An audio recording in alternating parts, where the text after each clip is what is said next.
Nowadays, movies feel pretty similar. I feel like today's directors, they create a film that is good, but not special or unique. The film auteur is seemingly no more. All you have to do is look back to the 20th century to see a wide variety of fascinating filmmakers.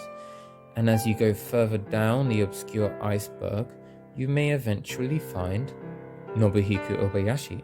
Hello, my name is Tom, and today I will talk about the most special and obscure of my favorite film directors, Nobuhiko Obayashi. More specifically, we will be looking at his films from the years 1984 to 1987. This era features some of his most acclaimed movies in his home country of Japan. They are films that are generally unseen by Western audiences, which is a damn shame, as it's a great period of his career where he mostly matured as a filmmaker. I use these words like mostly, some of, generally, because yes, you have the acclaimed sentimental dramas, but you also have Kenya Boy and The Drifting Classroom, so conclusions are somewhat inconsistent. I made a part 1, which you can watch later. Turns out he released 9 movies between 1984 and 1987, so I felt like making this a 4-part series. I know I said it would be free, but this is just a little change. Anyway, please subscribe for more Tom content. It's a totally unique opportunity because you won't get Mr. Beast talking about Tomoya Harada, will you? We are starting today with the 1984 film Haishi, aka The Deserted City. A city boy, Oguchi, recalls visiting a tranquil canal town a decade prior. The film is focused around the act of reminiscing and how things from long ago may still be realized with the utmost clarity. The rural setting features gorgeous canals and historical shrines. The film lingers in this peaceful backdrop for ample amounts of time, making for a very nice and relaxing film. Therefore, the story is more impactful in its subtleness, not in what is said out loud, but the tranquility, the mood, and the ideas of remembering the distant past. It's the closest Obayashi got to art house, and a reason for this is the production company behind the film is the Art Theatre Guild of Japan. They were at the forefront of the Japanese New Wave at the time, but then the 80s came and Haishi was one of their last films. It was a good film though, so I give it an 80 out of 100. There's a few oddities in Obayashi's catalogue, but this is the most artistic and the most ah.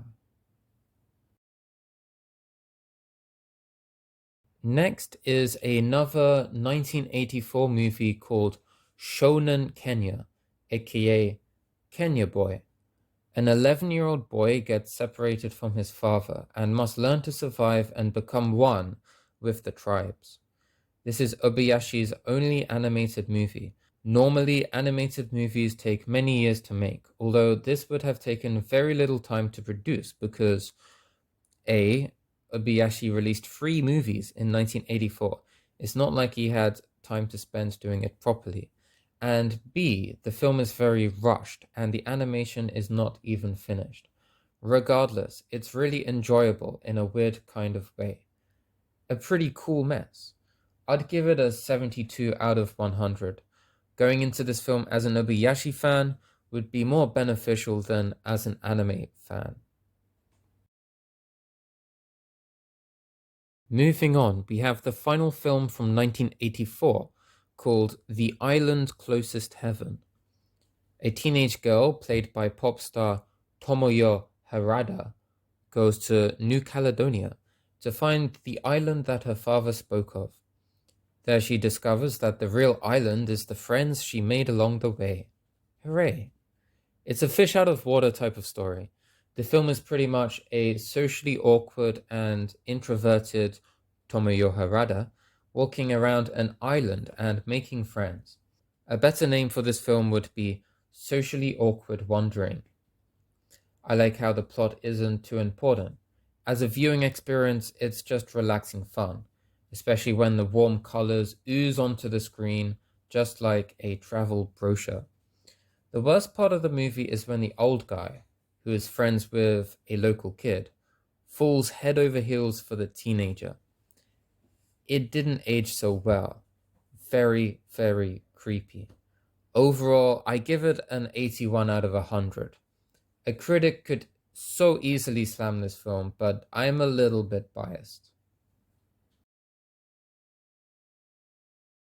Starting 1985, we have the film Lonely Heart, aka Sabishinbou.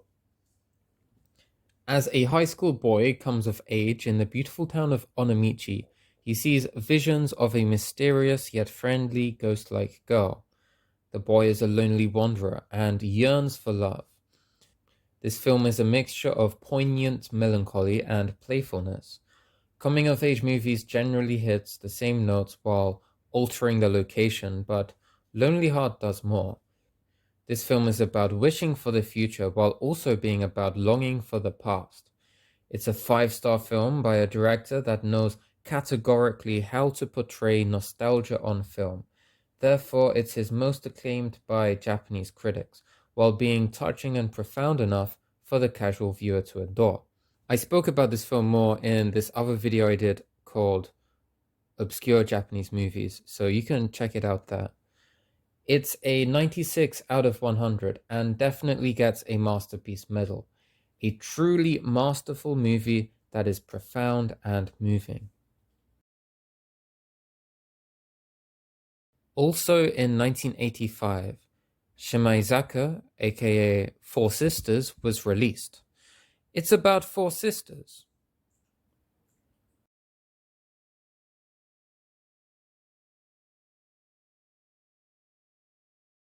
As they mature into adults and come to terms with their adoption status. It's a passionate film that wants to say a lot about various subjects such as romance, growing older, and coming to terms with who you really are. For example, Four Sisters starts as a joyful romance movie before morphing into a more serious drama. Generally, it does pretty well. However, there are a lot of loose plot threads throughout the film, like the mother character. She just disappears, lol. Personally, I think the most significant problem is the fast pace of the movie. The plot is always moving along and doesn't have room to breathe, so when the story saddens, the emotional impact isn't really there. That said, it is still a good film with a very 80s feel to it. The four main actresses are wonderful and they are authentic female characters if you're into that kind of thing. So I give it a 73 out of 100. I like it. The next film is from 1986 and is called His Motorbike, Her Island. The film chronicles a relationship between Ko, a young motorbike rider, with a rising prodigy, Mio. As Mio becomes more renowned in the motorbiking sphere, Ko fears for her safety. The film makes a very basic plot into something rather enchanting and exciting, partially because the Obayashi charm is here and makes the film very appealing, fresh, and digestible. The charm is achieved through upbeat characters, a nostalgic aura, and situations that are mostly fun and exciting. They always put a smile upon your face. I guess what makes this unique is that it is a film with three main characters, the third being the motorbike. Next to being a film about a relationship, it's a film about motorbikes, and if you are a motorbike enthusiast, you would understand the film's themes more. There are also some very well filmed scenes with motorbikes that have excellent use of darkness in its cinematography.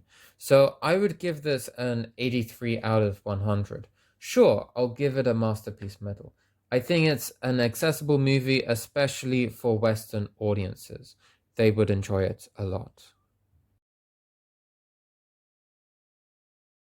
There are two more films from 1986.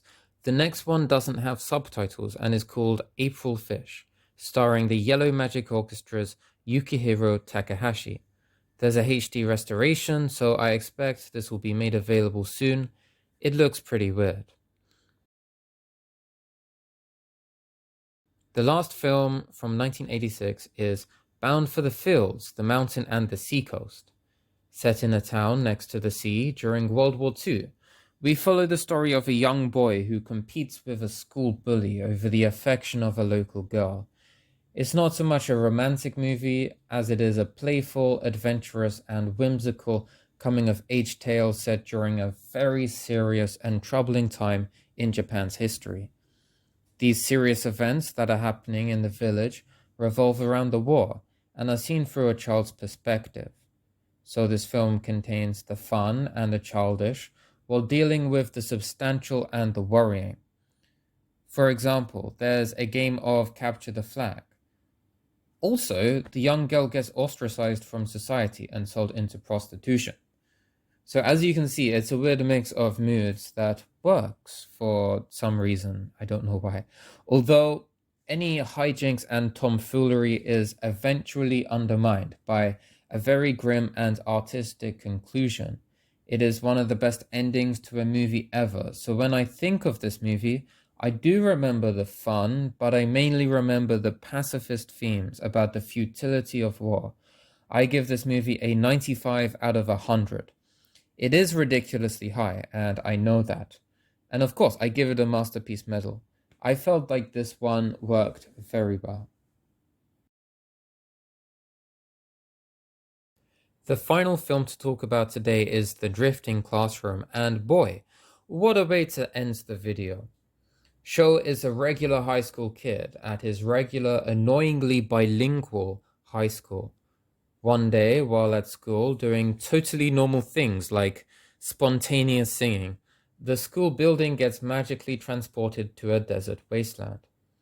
There, the students must fend for themselves against monsters and each other. The Drifting Classroom has the heroic tone of the Goonies mixed with the ultra-violent manga source material.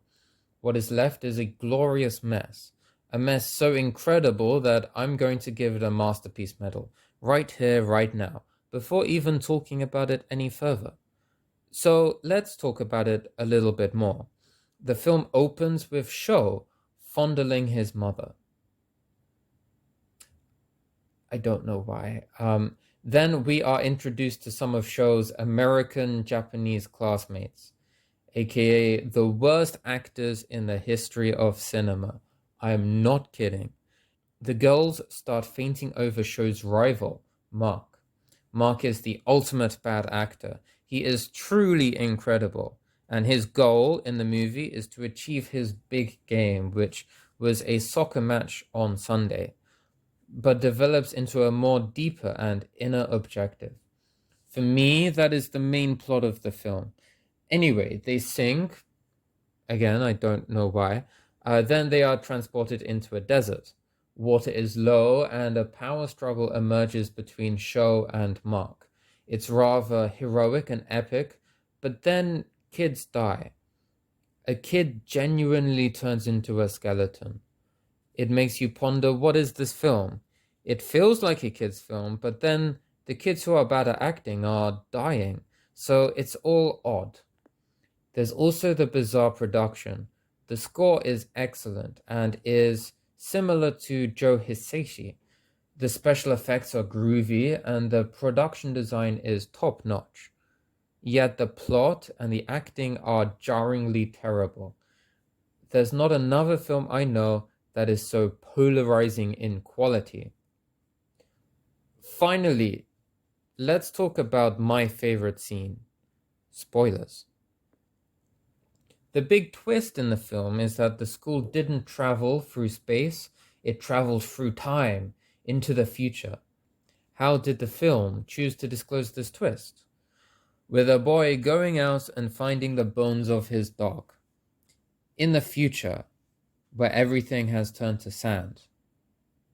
And then he goes and he finds the bones of his dog. Like he managed to find them. Now that's what I call logic. Okay, finally, there's one last thing, still spoilers, that I have to talk about. Let's talk about this Ho. Mark, the absolute Chad, sacrificed himself for them to survive. And the next day, this girl, who is Mark's love interest, tells Sho, I want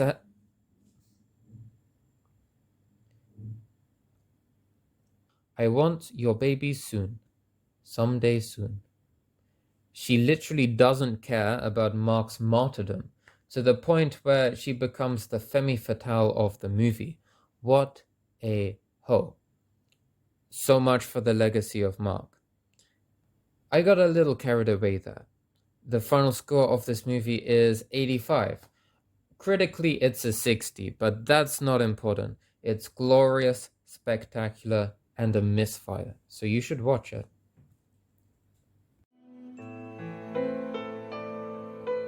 So that's the end of my part 2 of the Obayashi review. Join me in part 3, where I will review Obayashi's remaining 20th century films, from Summer Among the Zombies to Sada. Don't be like Mark and end your journey here. Be like the little girl and look to the future by subscribing. I mean, don't be a hoe, but just, subscribe.